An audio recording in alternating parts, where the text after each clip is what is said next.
হাত ভেঙে গেছে, কারো মাথা ফেটে গেছে, ক্যামেরা, ফোন সব ওই জিকে গৌসের ছাত্রদল যুবদলের সন্ত্রাসী বাহিনী সব নিয়ে গেছে। এবং আমাদের একজন ভাইয়ের চোখে রড দিয়ে যখন গুঁতা মারছে, তার চোখ বের হয়ে আসার মতো অবস্থা, আরেকজনের মুখে রড দিয়ে বাড়ি মারছে। এই ভাইদেরকে এবং উনি আমার জেলা সেক্রেটারি এনসিপির, উনি একজন ভাইকে বাঁচাইতে গিয়ে রড দিয়ে উনার এই কনুই ভেঙে শেষ করে দেওয়া হয়েছে। আপনারা একটু কাছে নিয়ে আসেন, আপনারা যদি দেখেন যে এখানে উনার হাতটার কি অবস্থা হয়েছে, এই জায়গায় মানে এটা ধরার মতো কোনো অবস্থা নেই। এখানে মাথায় এই যে রড দিয়ে প্রত্যেকটা জায়গায় বাড়ি মারছে।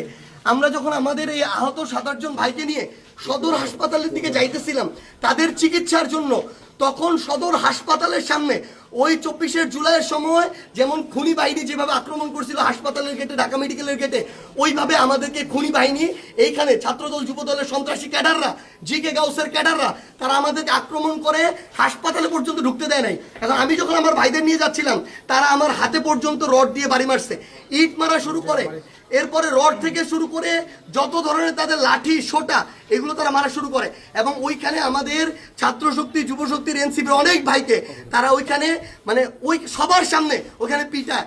এবং আমরা এখানে পুলিশ দেখলাম, আমাদের সামনে থাকা তো দূরের কথা, আমাদের সাথে থাকা তো দূরের কথা, এত বড় হামলার পরে তারা পিছনে দাঁড়ায় দাঁড়ায় নাটক দেখতেছে। এই ছিল অবস্থা। এই যদি হয় বাংলাদেশের অবস্থা, তাহলে তারেক রহমানকে জবাব দিতে হবে। এটা কি তারেক রহমানের সন্ত্রাসী বাহিনী, যেই বাহিনী মানুষের উপরে এইভাবে শুধুমাত্র দ্বিমত করার কারণে, সমালোচনা করার কারণে এইভাবে আক্রমণ করতেছে? সালাউদ্দিন আহমেদকে জবাব দিতে হবে। তারা কি এই জিকে গাউসদেরকে এই সন্ত্রাসী কার্যক্রমের ঠিকাদারি দিয়ে রাখছে কিনা, এর বিচার না হওয়া পর্যন্ত আমরা হবিগঞ্জে আছি। যদি পারে আমাদেরকে মেরে ফেলবে, এখান থেকে প্রয়োজনে আমাদের লাশ যাবে, কিন্তু এর বিচার, এর জবাব তারেক রহমানকে দিতে হবে।